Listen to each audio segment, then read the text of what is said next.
Makeup artist na Barbie at David hindi na nakapagpigil. Isiniwalat ang totoo behind the gala night.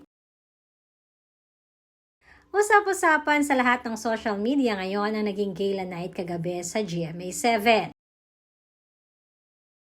Katulad ng inaasahan ay diniluhan ito ng napakaraming mga artista ng GMA7 at ganoon na rin ang mga artista ng ABS-CBN.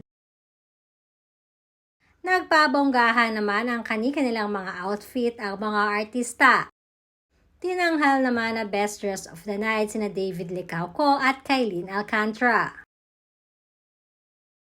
At Couple of the Night naman sina Mika Salamanca at Bren Manalo.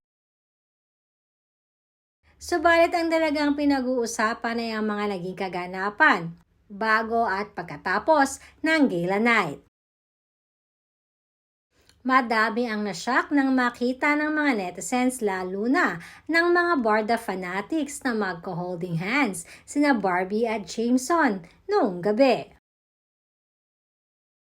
Bagay na ikinalungkot ng napakaraming Barda fanatics at nagtataka na rin kung bakit magka-holding hands ang dalawa.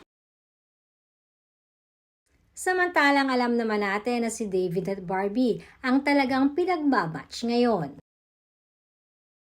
Subalit eto na nga ngayon ayon na rin sa aming reliable source. Galing na mismo sa Team Barda na hindi na nga nakapagpigil at sinabing wala naman daw talagang ibig sabihin ang pag-holding hands nina Jameson at Barbie.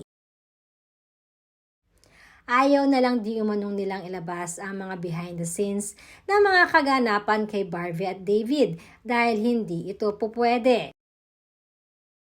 Subalit ayon na rin sa kanila ay pang front lamang ito this month dahil may ginagawang project sa kalusulukuyan sina Barbie at Jameson. Kaya naman sabi nga nila kumampante lang ang mga kabarda dahil for sure ay kay pambansang ginupa din naman babagsak si Barbie Fortesa.